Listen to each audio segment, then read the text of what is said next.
Good evening and welcome to the news roundup for Tuesday, March 28. I am Abigail Smythe.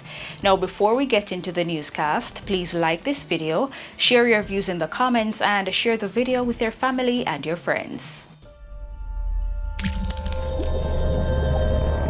Teach them! Always make sure the message reach them! Now for the news in detail.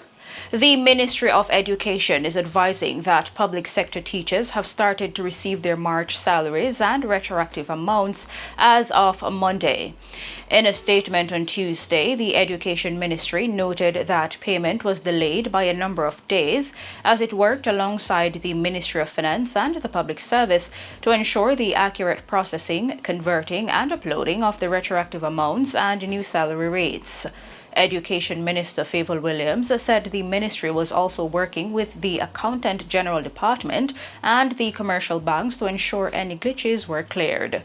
National Commercial Bank Jamaica Limited, NCB, has announced that it may close some of its automated banking machines, ABMs, or limit their times of operations.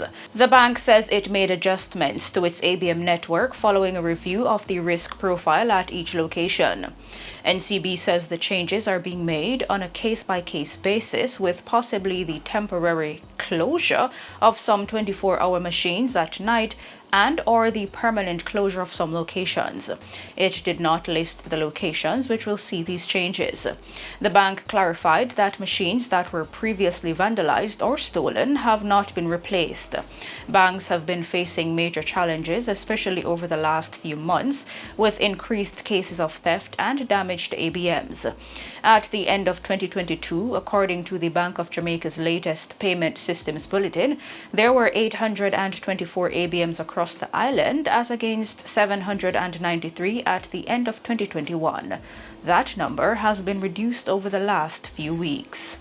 A Manchester farmer was robbed and shot dead by gunmen in New Yarmouth, Clarendon, Tuesday morning after going with a fellow farmer to purchase cows.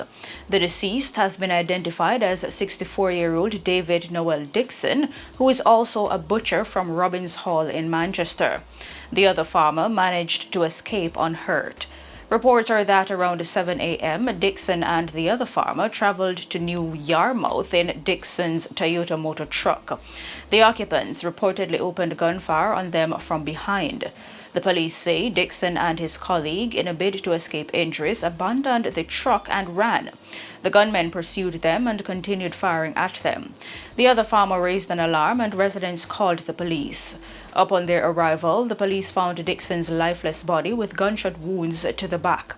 Police say they suspect Dixon was robbed of an undetermined sum of cash which he had for the purchase of 2 cows. Investigations are ongoing.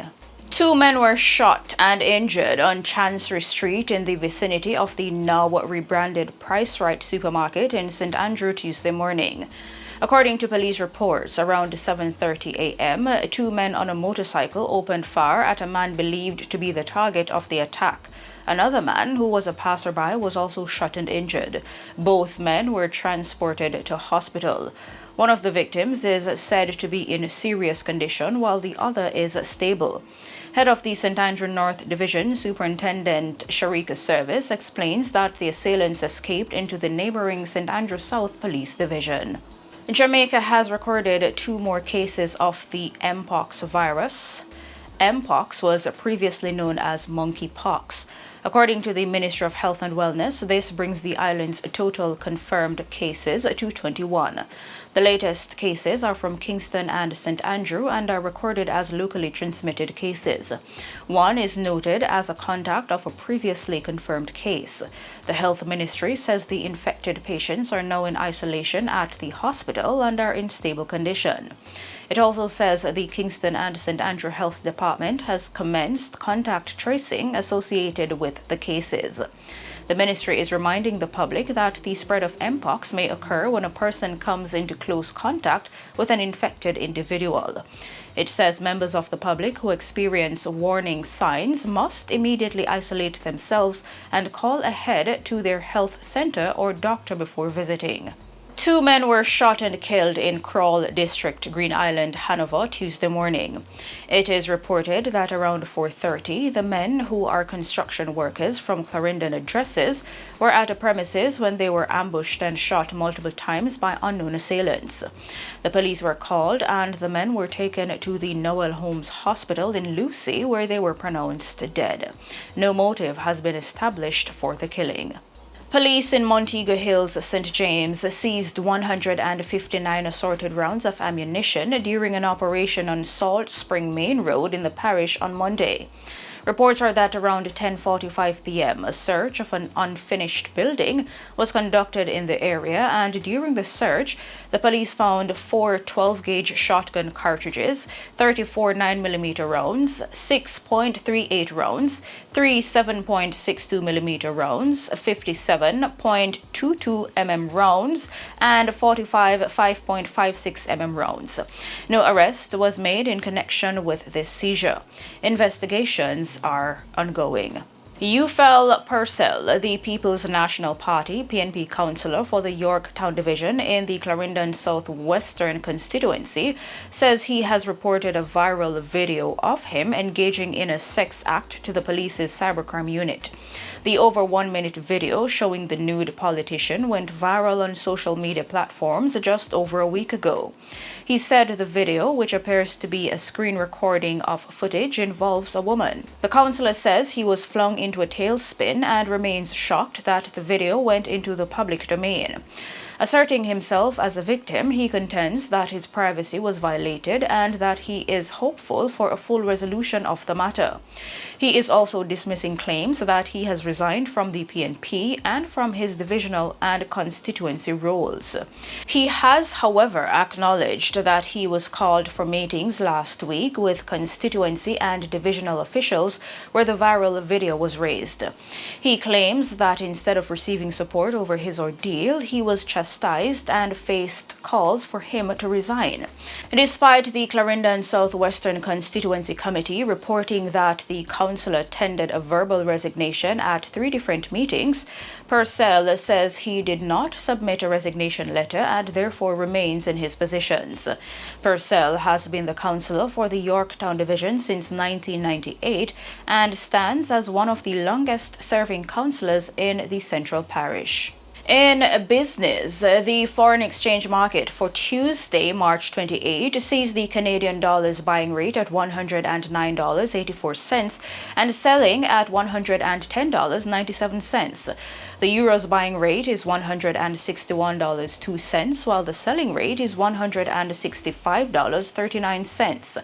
The buying rate for the Great Britain pound is $180.43, while the selling rate is $183.93.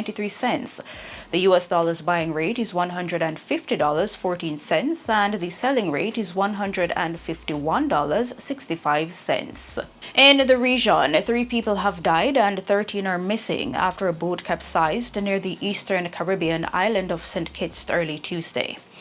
According to the Antigua and Barbuda's broadcasting services, the boat was carrying 32 passengers, 16 of whom were rescued. Officials in Antigua are leading the search and said the majority of those rescued are from unidentified countries in Africa. It was not immediately clear where the people who died were from. The boat sank about 40 miles northwest of Antigua, and it was not immediately clear where it was headed. Authorities say the vessel went down in relatively deep waters, making recovery challenging. And on the international scene, there have been more than 130 mass shootings across the U.S. so far this year, including the attack at a school in Nashville on Monday, in which 3 children and 3 adults were killed. Figures from the Gun Violence Archive, a non-profit research database, show that the number of mass shootings has increased significantly in recent years. In each of the last 3 years, there have been more than 600 mass shootings, almost 2 a day on average. The deadliest attack in Las Vegas in 2017 resulted in more than 50 people being killed and 500 wounded.